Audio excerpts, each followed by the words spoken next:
پڑھتے یا جو عورتیں نماز نہیں پڑھتی وہ یہ بیان دل کے کانوں سے ضرور سنیں۔ میں امید کرتی ہوں کہ یہ بیان سننے کے بعد آپ انشاءاللہ 5 وقت کی نماز پڑھنے کی عادی بن جائیں گی۔ میری پیاری بہنوں، قیامت کے دن اللہ تعالیٰ بے نمازی عورت سے سوال کرے گا، اے بے نمازی عورت، بتا تو نے میری عبادت کیوں چھوڑی؟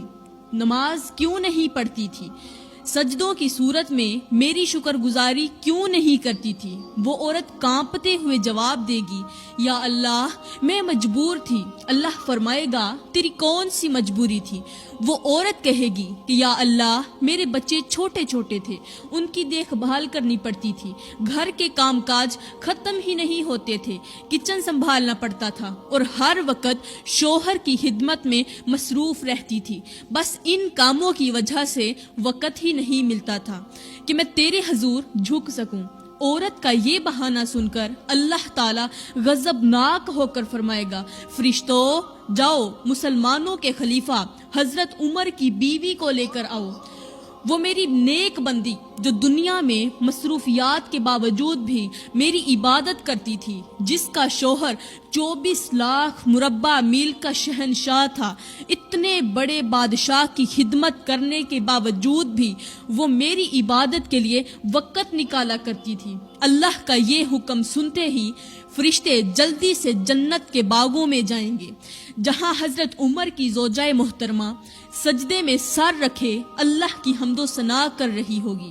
اس کے چہرے پر نور برس رہا ہوگا۔ فرشتے اسے اللہ کے حضور لے آئیں گے۔ اللہ تعالیٰ بے نمازی عورت کی طرف اشارہ کرتے ہوئے فرمائے گا، یہ دیکھو یہ بھی کسی کی بیوی تھی، اس کے بھی بچے تھے، اسے بھی گھر کے کام کاج کرنے پڑتے تھے، شوہر کی خدمت بھی اس پر فرض تھی، لیکن اس نے کبھی بھی میری عبادت کو نہیں چھوڑا، اس نے کبھی بھی میرے سجدے قضا نہیں کیے، یہ راتوں کو اٹھ اٹھ کر میرے سامنے گڑ گڑاتی تھی، دن میں اپنی مصروفیات کے باوجود نماز کے لیے وقت نکالتی تھی۔ یہ سنتے ہی بے نمازی عورت شرمندگی سے اپنا سر جھکا لے گی، بے نمازی عورت کی زبان بند ہو جائے گی اور اس کی آنکھوں سے آنسو بہنے لگیں گے، لیکن اب پچھتاوا بے سود ہوگا۔ اللہ تعالیٰ فرمائے گا، فرشتوں اس گنہگار اور میری نافرمان عورت کو جہنم میں لے جاؤ اور سب کو بتا دو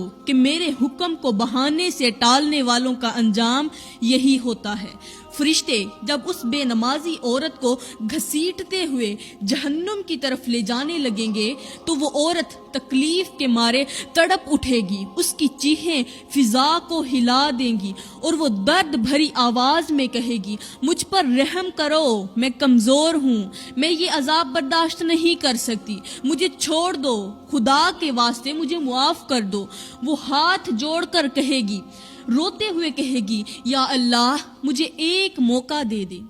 میں تیری نماز پڑھوں گی، تیرے رستے پر چلوں گی، تیرے احکامات کو مانوں گی، اب میں دنیا میں جا کر استغفار کروں گی، توبہ کروں گی، اب میں تہجد پڑھوں گی، روزے رکھوں گی، نوافل بھی پڑھوں گی،